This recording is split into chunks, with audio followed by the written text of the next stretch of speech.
1912 में जब टाइटैनिक अपनी पहली यात्रा पर निकला तो किसी ने नहीं सोचा था कि यह जहाज कभी डूब सकता है। इसे कभी न डूबने वाला जहाज कहा जाता था क्योंकि इसकी बनावट इतनी मजबूत थी कि कोई भी प्राकृतिक आपदा इसे नुकसान नहीं पहुंचा सकती थी। लेकिन 14 अप्रैल 1912 की रात अटलांटिक महासागर में जो हुआ उसने इतिहास को हमेशा के लिए बदल दिया। यह न केवल एक जहाज की तबाही थी बल्कि इंसानी साहस, डर, बलिदान और सामाजिक भेदभाव की भी एक दिल दहला देने वाली कहानी थी। नमस्कार दोस्तों, आज हम इतिहास के सबसे बड़े जहाज टाइटैनिक पर बात करेंगे। तो चलिए शुरू करते हैं। 1900 की दशक के शुरुआत में ट्रांस अटलांटिक यात्री व्यापार अत्यधिक लाभदायक और प्रतिस्पर्धी था, जिसमें जहाज लाइनें धनी यात्रियों और अप्रवासियों को लेकर जाने के लिए होड़ करती थी। इनमें से दो मुख्य लाइनें थी, व्हाइट स्टार और कुनार्ड। 1907 की गर्मियों तक दो नए जहाजों की शुरुआत के साथ कुनार्ड अपना हिस्सा बढ़ाने के लिए तैयार हो चुका था। लुसिटानिया और Mauritania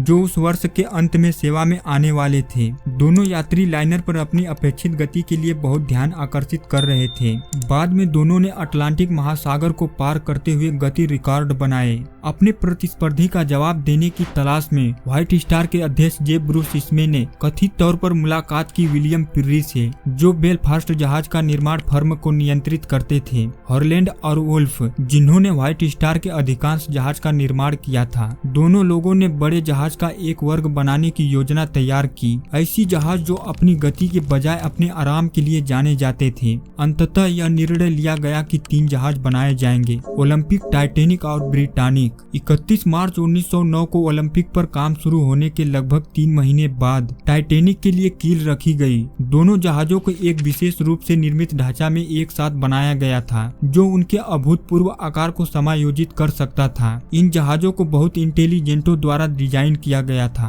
Thomas Andrews of Holland and Wolff. अलंकृत सजावट के अलावा टाइटैनिक में एक विशाल प्रथम श्रेणी का भोजन कक्ष, 4 लिफ्ट, एक स्विमिंग पूल, एक जिम, साथ ही एक लाइब्रेरी थी और इसके अलावा कई सारे फैसिलिटी जहाज में उपलब्ध थी। मानो उस समय 5 स्टार होटल को भी पीछे छोड़ रही थी टाइटैनिक। इसकी द्वितीय श्रेणी के आवास अन्य जहाजों पर प्रथम श्रेणी की सुविधाओं के बराबर थे और इसके तृतीय श्रेणी प्रस्ताव हालांकि मामूली थे, फिर भी उनके सापेक्ष आराम के लिए जाने जाते थे। सुरक्षा तत्वों के अनुसार टाइटैनिक में 16 डिब्बे थे, जिनमें दरवाजे शामिल थे और उन्हें पुल से बंद किया जा सकता था ताकि पतवार टूटने की स्थिति में पानी को रोका जा सके। हालांकि उन्हें जलरोधी माना जाता था। जहाज के निर्माताओं ने दावा किया कि 16 डिब्बों में से अगर 4 डिब्बों में भी पानी भर गया तो भी ये जहाज तैरता रहेगा। इस प्रणाली के कारण कई लोगों ने दावा किया कि टाइटैनिक कभी डूबने वाला नहीं था। अपनी पहली यात्रा पर निकलने की तैयारी करते समय टाइटैनिक दुनिया के सबसे बड़े और सबसे शानदार जहाजों में से एक था। इसका रजिस्ट्रेशन भार यानी वहन क्षमता 46,300 टन था और जब जहाज पूरी तरह से लदा हुआ था तो इसका वजन 52,000 टन से अधिक था। टाइटैनिक लगभग 269 मीटर लंबा और 28.2 मीटर चौड़ा था। 10 अप्रैल 1912 को टाइटैनिक ने अपनी पहली यात्रा शुरू की, जो इंग्लैंड के साउथहैम्पटन से न्यूयॉर्क के लिए रवाना हुआ। इसमें करीब 2224 लोग सवार थे, जिनमें से करीब 1300 यात्री थे। यात्रियों में अमीर व्यापारी, उच्च समाज के लोग, मध्य वर्गीय परिवार और तीसरी श्रेणी के प्रवासी शामिल थे, जो अमेरिका में एक नई जिंदगी शुरू करने का सपना देख रहे थे। लेकिन उन्हें क्या पता कि उनकी ये आखिरी रात होने वाली है। मिलीनियर स्पेशल नाम से मशहूर, जिन्हें अमीर यात्रियों के बीच उनकी लोकप्रियता के कारण करोड़पति का कप्तान के रूप में जाना जाता था। व्हाइट स्टार लाइन के सबसे वरिष्ठ कप्तान एडवर्ड जॉन स्मिथ को टाइटैनिक की कमान संभालने के लिए ओलंपिक से स्थानांतरित किया गया था। हेनरी टिंगलवाइल्ड भी चीफ मेट का पद संभालने के लिए ओलंपिक से आए थे। 14 अप्रैल की शाम टाइटैनिक आइसबर्ग वाले क्षेत्र के पास पहुंचने लगा। स्मिथ ने जहाज के मार्ग को थोड़ा बदलकर दक्षिण की ओर आगे बढ़ा दिया। हालांकि उन्होंने जहाज की गति को लगभग 22 समुद्री मील बनाए रखा। आसान भाषा में बोले तो 40 किलोमीटर प्रति घंटे के हिसाब से चल रहे थे।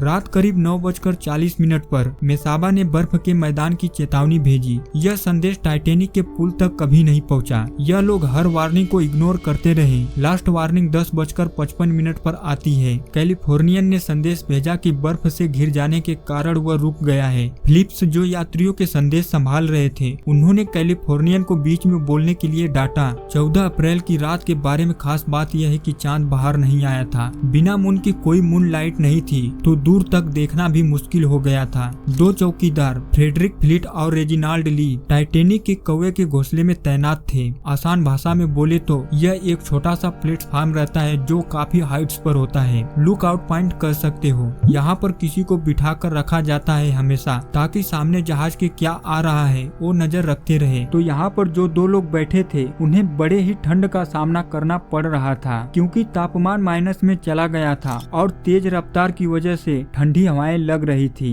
ऊपर से रात का समय था और ठंडी हवाओं की वजह से आंखों से आंसू भी आ रहे थे, जिससे आगे देखना और भी मुश्किल हो गया था। रात की 11:39 पर फ्रेडरिक रेजिनाल्ड जो कौवे के घोंसले में बैठे थे, अचानक उन्हें अपने सामने दिखाई देता है एक बड़ा सा बर्फ का पहाड़। एक आइसबर्ग आ गया है। जल्दी से 3 बार घंटी को बजाते हैं ताकि नीचे बैठे हुए लोग सुन सके। फिर फोन उठाकर कॉल करते हैं। ऑफिसर्स को ब्रिज पर चिल्लाकर कहते हैं, सामने हमारे एक आइसबर्ग है, जल्दी से जहाज को मोड़ो। लेकिन अनफॉर्चुनेटली बहुत लेट हो चुका था। सिर्फ 1 मिनट बाद 11:40 पर जहाज का अगला हिस्सा आइसबर्ग से टकरा जाता है। इस टकराव की वजह से कम जलरोधी 5 डिब्बे टूट जाते हैं और एक हल्का क्षतिग्रस्त हो जाता है। नुकसान का आकलन करने के बाद एंड्रयूज ने निर्धारित किया कि जैसे ही जहाज के आगे के डिब्बे में पानी भरेगा, इसका अगला हिस्सा समुद्र में और भी गहराई तक चला जाएगा, जिससे टूटे हुए डिब्बों से पानी प्रत्येक अगले डिब्बे में फैल जाएगा। इसका मतलब अब टाइटेनिक डूब जाएगा। कैप्टन स्मिथ ने फ्लिप्स को संकट संकेत भेजने के लिए आदेश दिया, जिनमें से एक सिग्नल इनका 15 अप्रैल को लगभग 12:20 पर कारपेथिया नाम का एक जहाज पकड़ लेता है। तब वह टाइटेनिक से 107 किलोमीटर दूर था और उसे वहां तक पहुंचने में लगभग 3 घंटे से ज्यादा का समय लगा। ओलंपिक सहित अन्य जहाजों ने प्रतिक्रिया दी, लेकिन सभी बहुत दूर थे। पास में एक जहाज देखा गया, लेकिन टाइटेनिक उससे संपर्क करने में असमर्थ था। कैलिफोर्नियन भी आसपास था, लेकिन उसका वायरलेस रात के लिए बंद कर दिया गया था। जब नजदीकी जहाज से संपर्क करने का प्रयास किया जा रहा था, तो उस समय लाइफ बोट्स उतारी जाने लगी थी। सबसे पहले महिलाओं और बच्चों को उतारने का ऑर्डर दिया गया। हालांकि टाइटेनिक की लाइफ बोट्स की संख्या ब्रिटिश बोर्ड ऑफ ट्रेड द्वारा आवश्यक संख्या से अधिक थी, फिर भी इसकी 20 नाव केवल 1178 लोगों को ले जा सकती थी, जो यात्रियों की कुल संख्या से बहुत कम थी। लाइफ बोट की क्षमता से काफी कम मात्रा में उतारे जाने से यह समस्या और भी बढ़ गई, क्योंकि यात्री यह मान रहे थे कि जहाज डूबने वाला नहीं है। लाइफ बोट संख्या 7 जो टाइटेनिक से सबसे पहले उतारी गई थी, इसमें केवल 27 लोग सवार थे। हालांकि इसमें 65 लोगों के बैठने की जगह थी। अंत में लाइफ बोट में केवल 705 लोगों को ही बचाया जा सका।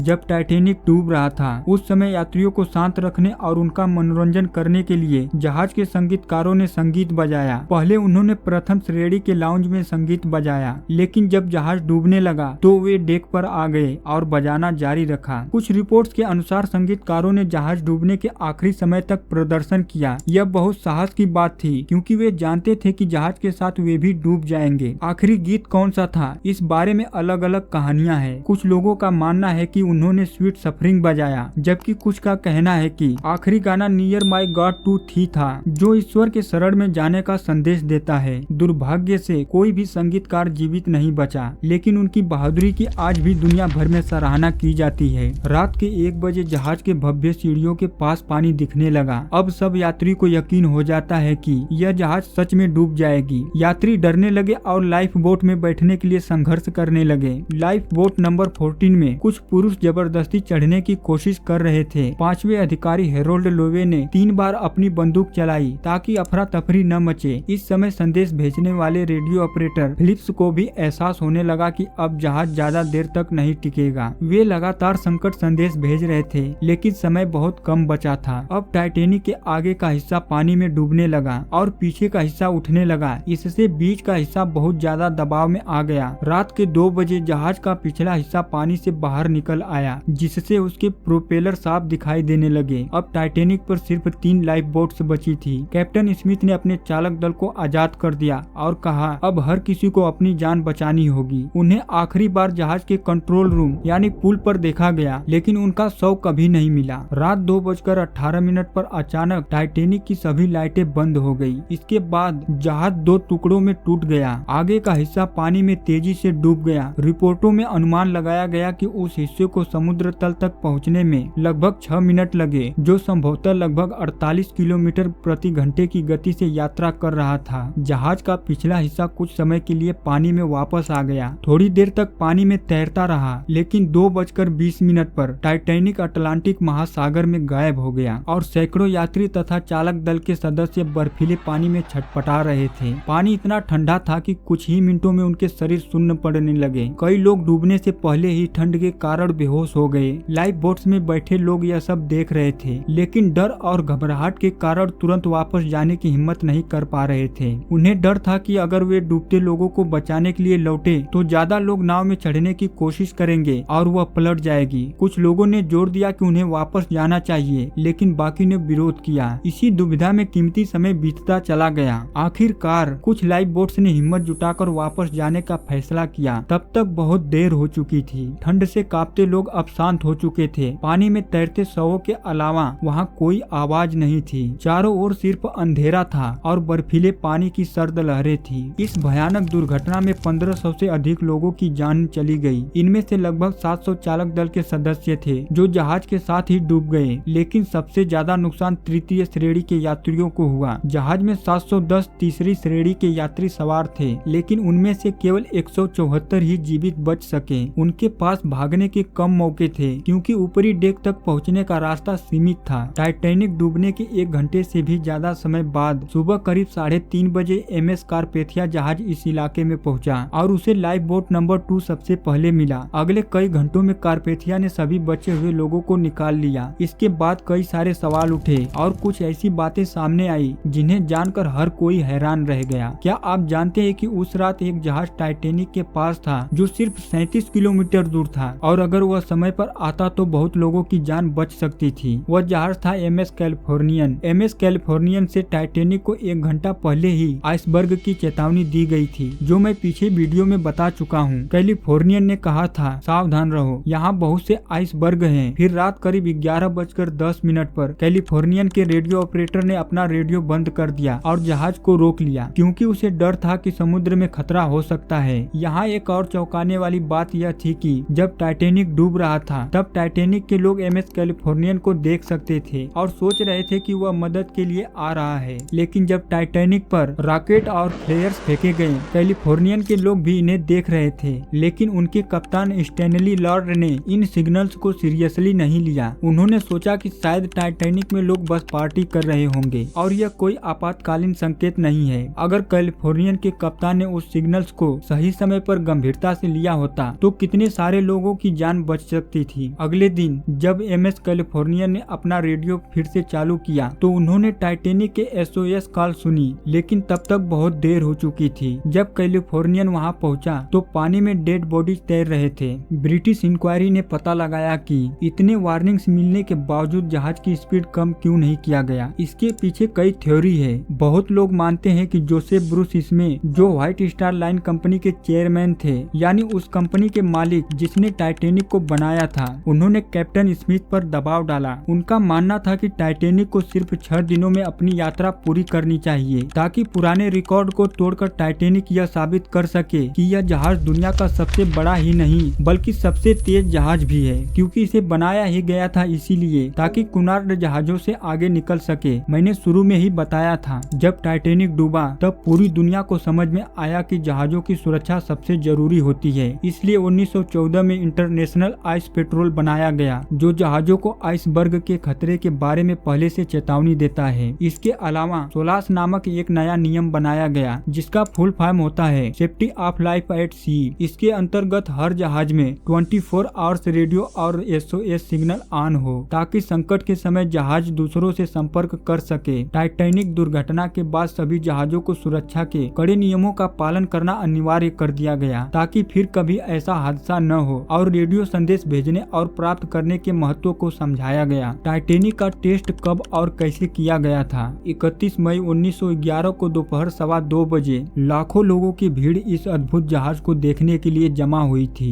वहां कई बड़े बड़े लोग भी आए थे, जिनमें लॉर्ड पिर्री, जे पियरपोंट मॉर्गन और जे ब्रूस इसमें शामिल थे। टाइटैनिक को धीरे धीरे लेगन नदी में उतारा गया, लेकिन इसे सही से फिसलने के लिए रास्ते पर 22 टन साबुन और चर्बी डाली गई थी। यह देखकर वहां मौजूद सभी लोग खुशी से झूम उठे। इसके लगभग 1 साल बाद टाइटैनिक को पूरा कंप्लीट करने के बाद सी ट्रायल किया गया। जब कोई नया जहाज बनता है तो उसे समुद्र में चलाने से पहले यह देखा जाता है कि वह सही तरीके से काम कर रहा है या नहीं। इसे समुद्री परीक्षण या सी ट्रायल कहा जाता है। टाइटैनिक का समुद्री परीक्षण 2 अप्रैल 1912 को सुबह 6 बजे शुरू हुआ। उस समय मौसम बहुत खराब था, इसलिए इसे एक दिन के लिए रोकना पड़ा, लेकिन अगली सुबह मौसम साफ हो गया और फिर जहाज को चलाने का काम शुरू हुआ। इस दौरान कई बातें परखी गई। पॉइंट नंबर 1, गति की जांच। टाइटैनिक को अलग अलग स्पीड पर चलाकर देखा गया। पॉइंट नंबर 2, मोड़ने की क्षमता। यह देखा गया कि टाइटैनिक कितनी जल्दी मुड़ सकता है। पॉइंट नंबर 3, अचानक रुकने की परीक्षा। इस परीक्षण में जहाज के इंजन को पूरी ताकत से पीछे की ओर घुमाया गया, जिससे यह सिर्फ 3 मिनट 15 सेकेंड में रुक गया। परीक्षण के दौरान टाइटैनिक ने करीब 150 किलोमीटर की दूरी तय की। इसकी औसत गति 33 किलोमीटर प्रति घंटा थी और यह 39 किलोमीटर प्रति घंटा तक पहुंच सकता था। शाम 7 बजे जब सभी परीक्षण सफल हो गए तो अधिकारियों ने इसे समुद्र में चलाने की अनुमति दे दी। इसके बाद टाइटैनिक साउथहैम्पटन के लिए रवाना हुआ और इसकी पहली यात्रा 1060 किलोमीटर का था।